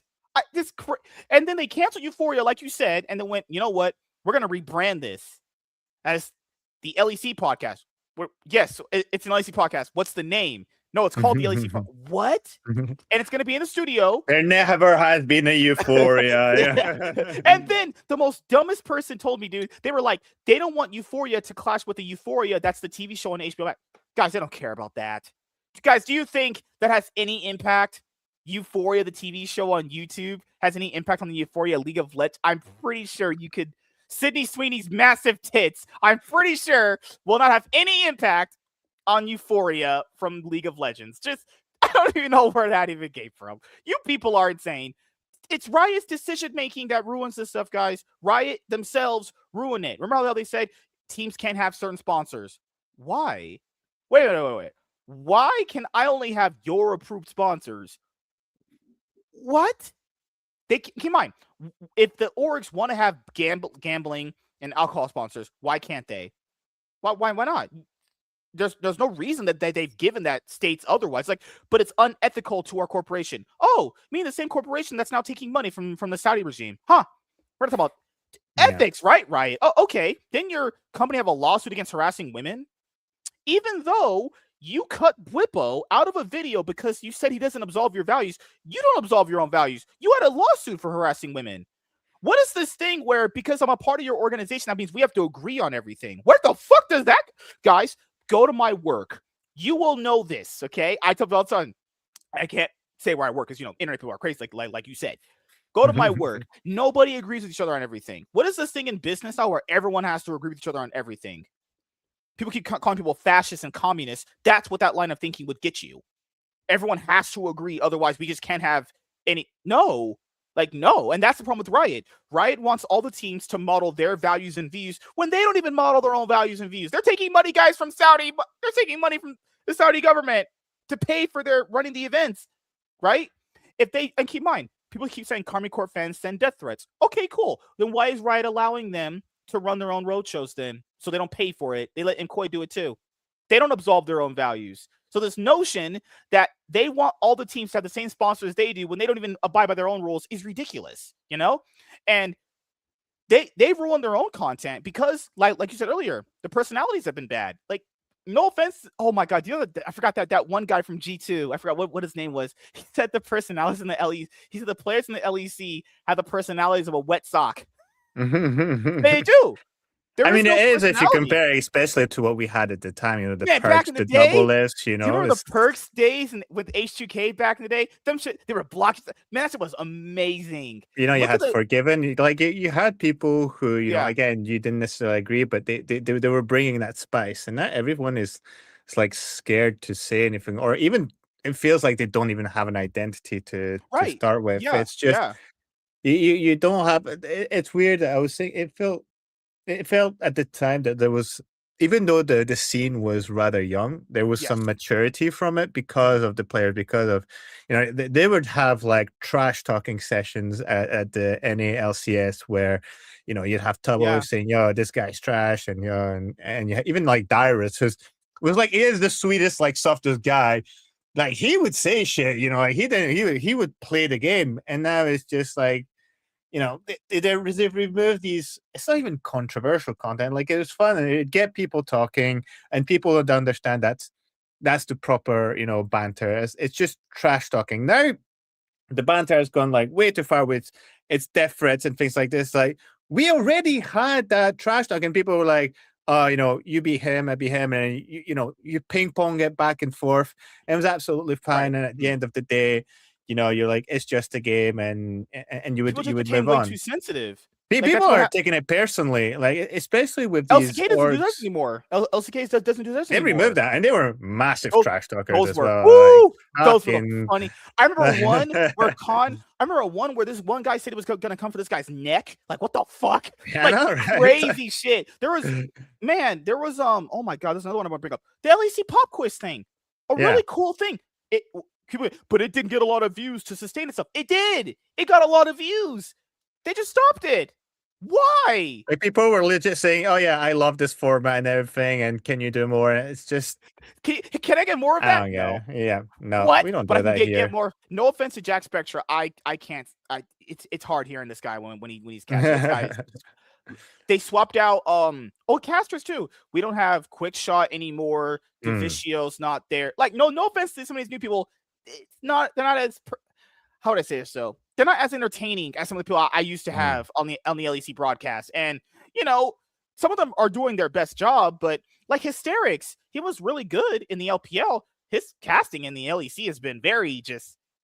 Remember that one time Broken Play did that one play on Shen where he like got 3 kills off a dive, and Hysteric is just screaming like a girl on the broadcast, like literally screaming people. I'm like, and then he went on Twitter and he was like, "How do I improve, guys?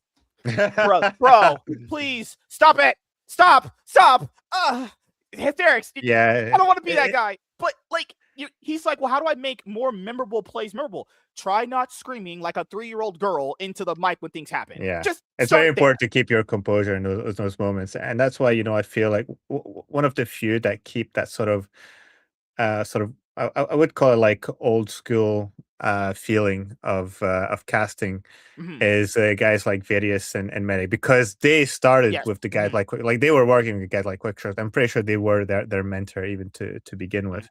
So, you know, they still have it, and, you know, even though, which I understand, because they're also doing their own projects on the side, they've given more space um to what do you call it, to the new generations or the other guys. And it's, you know, I think it's interesting to obviously have a mix, especially when you have former players, as we It's have fine. in the Yeah, form yeah. of Mhm. co-streamers. I think, you know, that's what makes the appeal, especially, you know, if you have like really smart former players. Like, I think that's, you know, that's what's also making the appeal of what do you call it, of Cadril and Dom, is that obviously they're massive memers, they have their community.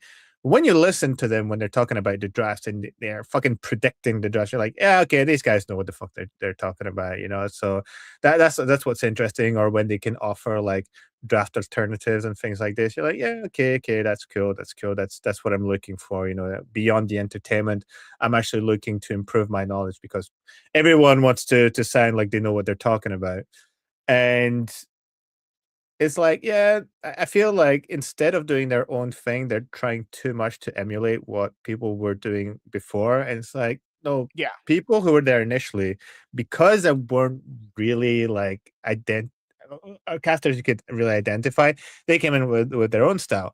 And then even like Medic Veggies, even if they are from that like old school, they've got their own style. Well, they work well together. Where Vegas' thing is going to be obsessed about Nocturne, and he's always going to have facts, but he's also very well spoken, and he has great analysis where he's like, oh well, I'm not too sure if this team knows what they're doing whatsoever. Where he allows himself some criticism, which I feel has sort of diluted itself with the other generation. Where it's like, okay, well, if you're not going into that direction of, you're going to say something like that TP sucked, for instance, which is a form of criticism, but is very entertaining and has become, Or the a sentence that gets logo repeated. thing. When I Exactly. flashed It's just FPX logo, and he was like, "You don't deserve to see." Though that's fun. that's funny. Yeah. That's funny. Yeah. You have to bring that in, and I feel like they, instead of doing their own thing with their own identity, they're like, oh well, that worked before, so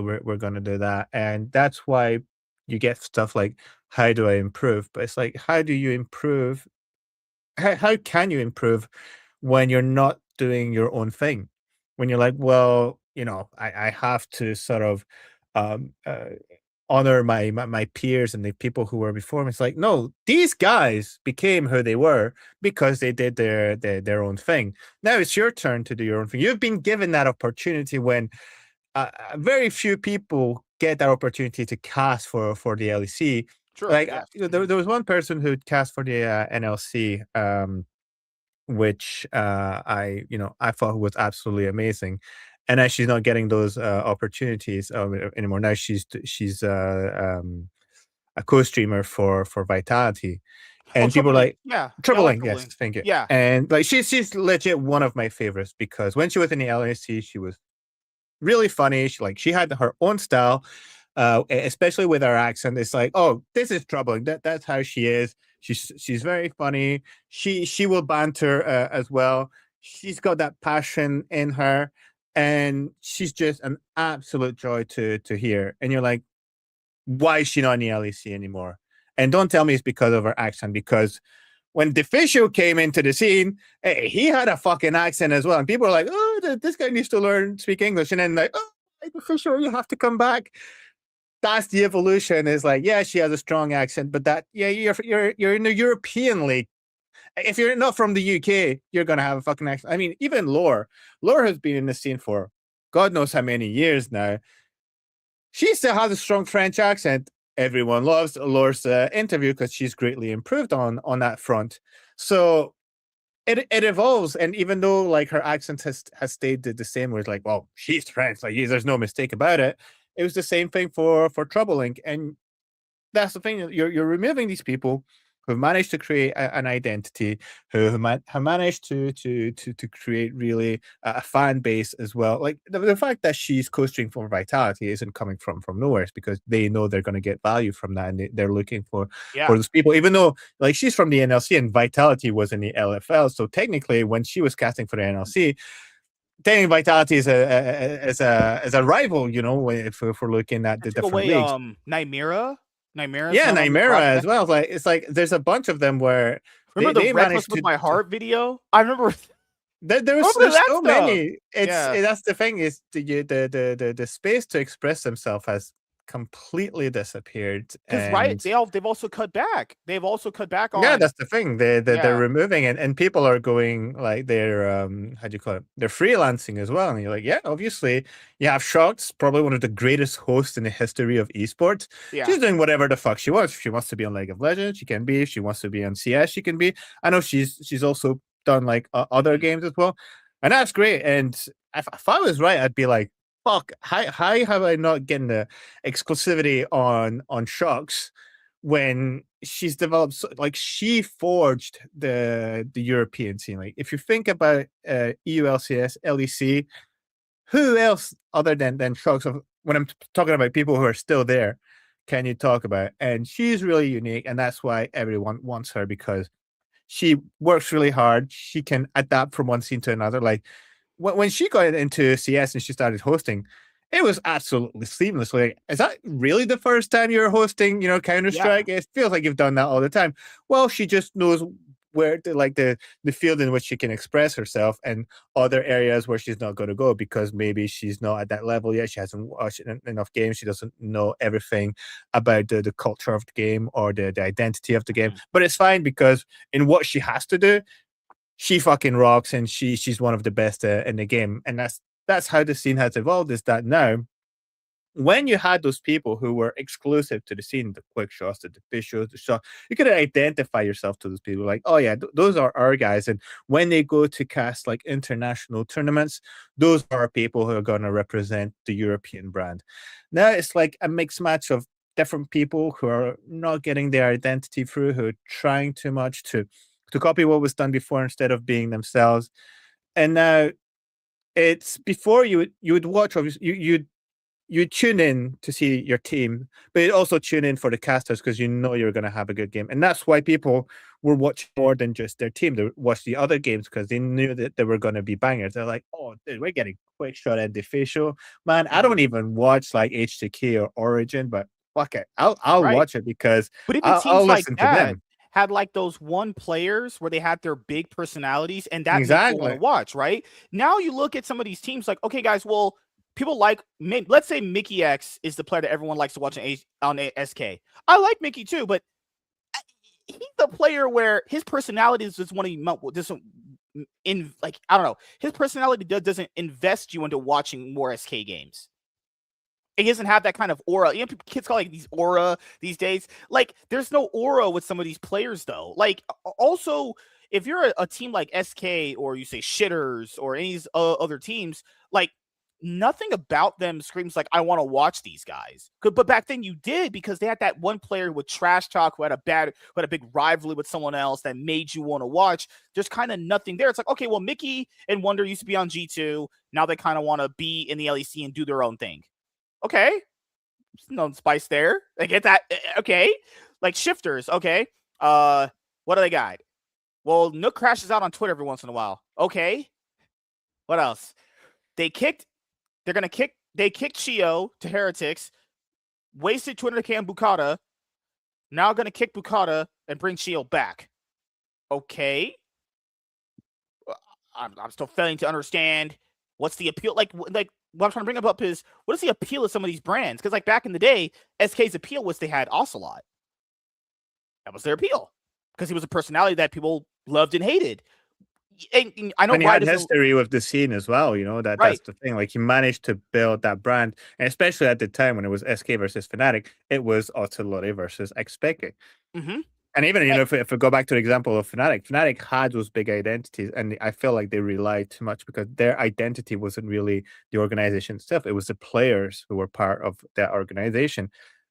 This year, no content, no wins. How are you going to build that identity? No wonder the fans are...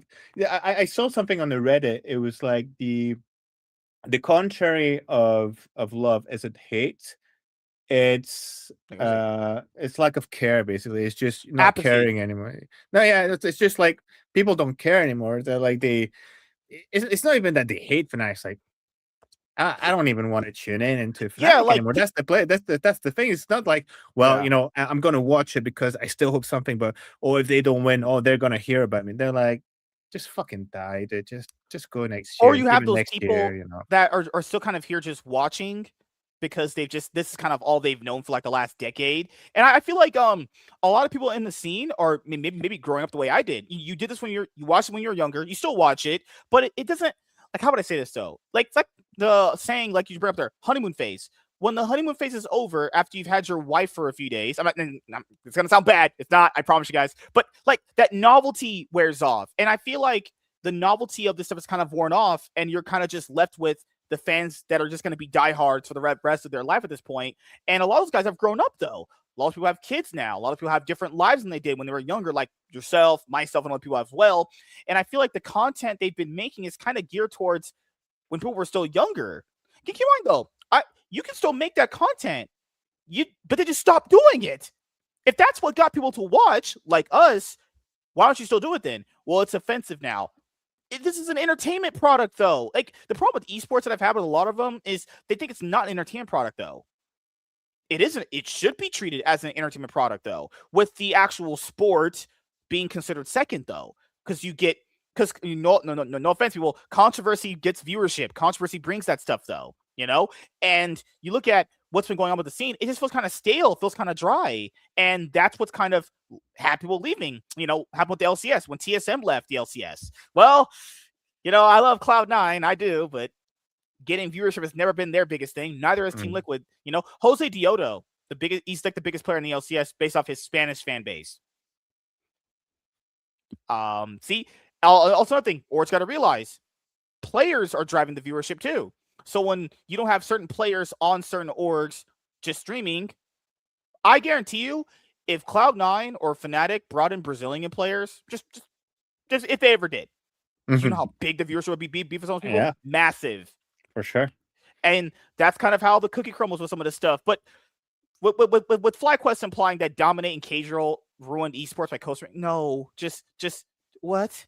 But the thing you said earlier, you can't criticize because we hurt feelings. Oh, that quantifiable thing is feelings. We can't say how we feel because of. But those co-streamers ruined the universe. But my co-streamers who play competitive chess, they're the ones you should really support. Really? Oh, great. Oh, fuck me. Good lord. But yes, wrapping up here was great. Catching up, dude. Hopefully we can do this in a few weeks when I don't know if you're starting to watch the LEC games after Fnatic is done, but I mean, I don't. It's to a point where I'm pondering. I was going to make a video, to be honest, after the first 2 games of the weekend, and be like, "Yeah, I don't think I'm going to watch any more games." And then the KC game happened, and it's like, "You motherfuckers! Like, you're bringing me back here." But it's like, and I have to be stronger. But the thing is because I've involved myself in doing Inside Fnatic's Brush, I'm shooting myself in my own foot if I'm like, yeah, I'm not going to make content anymore. It's like, no, I am actually technically making more content about League of Legends than Fnatic is. Like, it's to a point where people are almost waiting for me to post stuff, and I'm bringing more information about, hey, this is where you can watch the stream, and this is what's happening, and these are the interviews. Then the org itself, and what was it?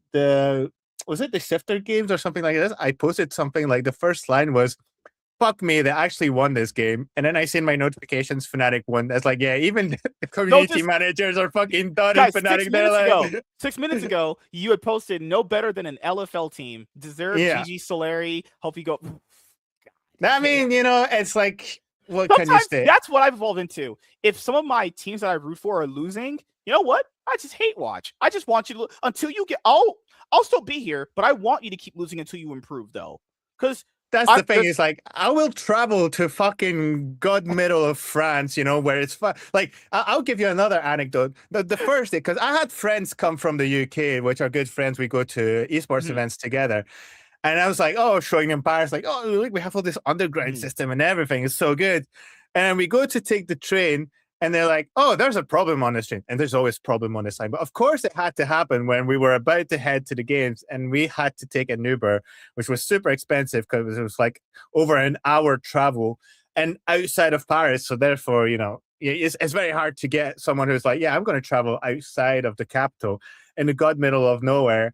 And especially with like roadworks and everything. And we still managed, but it cost us. And I was like, we're doing those efforts. Like, if it was really to a point where I was like, you know what, I paid, but fuck it, I cannot be arsed to wait for a train or pay for Uber. No, we paid for the fucking Uber. We showed up. There's a picture with me and my mate where I've got the flag showing up after we won against the Navi game. I'm still trying to hype up, but I can also be, I get also to be on the other side. It's like, fuck you guys. What the fuck are you doing? I had so much hope. I made content about you guys. I put my neck out when people were like, Fnatic's going to be shit. I was like, no, because you don't know this, you don't know that. I have actually looked into it and this player's going to do this. And everybody's like, yeah, Matt Scott, you're an idiot. Why should I listen to your content? I'm like, fuck me, I guess. It's on me. I guess I'm just a bad analyst. Sorry for caring. Sorry for believing. So I'm then like, you know what? Until I see anything, like the weekend really pissed me off. On top of the fact that we didn't get to see the players, where I always try to do something. I try to speak to them to give them words of encouragement, even though I'm fucking down in the dumps every time I watch their games. I'm like, we have to be there. We have to show up. And it's just an accumulation. I was like, I don't have to show a good face. I was like, some good things. No, it's actually shit. We're losing against a tier 2 team. That's where we are right now. Listen, just die the rest of the season. It's fine. Listen, we've been there before. We've done 2016. I was there in 2016. It's absolutely god awful. I'm still a Fnatic fan at the end of the day, but you have to do something. You have to do something because this is more than ever one of the worst situations. And you're about to have trucks in front of your office if it doesn't continue. Like, fans, they're pissed off, man. And this is more than ever than just, oh, you didn't win the trophy. It's like, you know what's you've crazy? destroyed it. Did you see those Sam Matthew quotes? He was like, I know rooting for us has been hard, but thank you for being here. Oh God, don't do that. Oh, thank you. Oh my God. It's like, Don't do yeah. that. I wish there was more than just thank you. I wish, you'd do something when we'd actually come to the events. Should When have there's to a be handful of us, Should have Like to be the thing is man. you look in comparison at the same event. Obviously, it was the KC event, but they brought the players that they were dancing with them, they were chanting with them, and even Navi has even less fans of because there's no like French really fan base of Navi, but they brought their players out, and Navi didn't win all their games either, but they still did that for their fans. We're not even capable of doing it. Like we saw Upset and the performance coach from this, and I say hi, and he nodded. He at least acknowledged our presence, but I was like, well, clearly they don't want to be with us. I'm not going to walk up to Upset because he's probably like mentally preparing for a team, or maybe something's happening. Right. Like, God, I'm just gonna let them do their thing, and if they allocate some time for us as fans, then so be it. But like, I have more respect for the players than New York has respect for their fans. That's how it is. So again, I'm just gonna. Like I'm gonna watch, but there's just nothing in me. Like there's no passion. They have 2 series left coming up. There's the series against Team Heretics and they're out of playoffs anyways. Even though they have like 12%. Like as you said, it's out of their hands. Literally, that's this is the problem that happens in these scenarios, guys, where literally if you're at the point that Fnatic is and you don't win those key matchups, you have to hope that other teams win or lose to even get you in. And then it's like, do you even deserve to make playoffs at that point? You're like, all right, I guess. And keep in mind, even though they did make playoffs, probably getting bounced out in the first round anyway. Or we keep on double elimination. So 0-0-6 drop. Good Lord, that would be devastating. And keep in mind, like I said before, they're not making changes. Who needs to make changes? Imperials for life, boys. I figured it was going to be bad when they allowed Vlad to be in. Vladdy, why? Just my guy, please. And then, so we'll see how it all pans out. We'll try to do this again when the Fnatic play after their next series. I just don't see them beating Vitality. Team Heretics? Probably. I don't even know if they're going to be Team Heretics. I think, especially like their mood has to be like so bad. Like, I don't know. I don't know how you get back up. But you'll always be getting a thank you from Sam Matthews. Thank you for watching our shit show. Good Lord. It is what it is, All right. Last 50 last year, man, before we head out, do you have anything planned coming up that you would like to let the audience know about? I mean, I'm gonna try to make maybe a video about the weekend, and maybe do a sort of format where it's a letter to Fnatic, just to say what I think about what's been happening recently. It'll probably land nowhere, but I have to get it out, and it's been ages since I've done content, so I must be better than Fnatic. That's what I'm saying. So be on the lookout for a video that either comes out this weekend or beginning of next week. Yeah. All right. And as you guys know, for myself, when you see League of Legends centric episodes on the podcast, just be happy you get them, because it's very hard finding people to do this with now, because as you said before, apathy is set in where they don't even care to watch. And if they do watch, they just hope all their teams lose. It's just permanent hate watch for a lot of people now. I don't even know what happened. What did Riot do to these people to make them all just permanently hate watch their team? You know what? It's flipped. I just want you to lose now.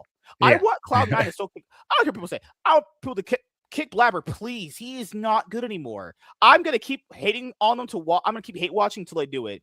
No, guys, it's okay. He's been here for 7 years. He's immortal. Yeah, you know what's that's awesome. You know what's crazy? Maybe Bangy should still be SKT's jungler because he won them 3 world championships. And keep in mind, it was Faker winning them, but he was there. He was a passenger, as they say. But yes, it was great talking, man. It was always good to hear from you, dude. Thank you guys for checking out this episode of the Cloud9 Podcast. Also, go and check out, Matt Scott's. Follow him on Twitter at Inside Fanatics Brush. Yes. Yes, IFB podcast. That's Yes. that's the handle. But if you look inside Fnatic's brush, you'll At stumble into me. IFB Podcast, Inside Fnatic's Brush. Follow him on Twitter. Subscribe to his YouTube channel. He's even followed by Fnatic. Good Lord. So that's crazy. That's why they like my tweet, because both of us are fucking, we're both at the bar with the bottle of alcohol in the middle, like, do you want more? Oh God. You know what's crazy? You remember last year, like when they started that girl, that's their social media, she's not the social media manager, she's the player manager or whatever.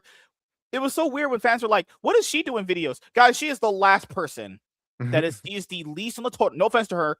That's the least person on the total pool we need to be talking about at all with anything. That's not. If anything, she's the one who reaches out more to the fans than anyone else. Like Geomancy, like she's an absolute gem. I got to speak to her at Madrid. Okay. Like she actually gave some of her own time because she wanted to know more about the fans. And I was like, so this is us. We spoke online and everything. It's like, oh yeah, I wanted to meet you guys and everything. Let me know if we can do anything for your fan clubs. And she's part of one of the discords I'm on, of the Fnatic fans, and she comes and speaks to us, and we're like sending her messages of love because we know, like, she's probably one of the hardest working people inside Fnatic, and she's the props last to her person. for still being passionate about it, because right. I don't know how she does it, but she's like so kind, so sweet, and she looks after her players. So if there's anyone that deserves all of her support, it's her. And she's one of the few people I'm really glad she's part of Fnatic. And if I was Fnatic, I would put the camera on her. It's like, this is our identity. It's Geomancy. She's the best person in the world. Go watch her, go support her, and then the rest is whatever.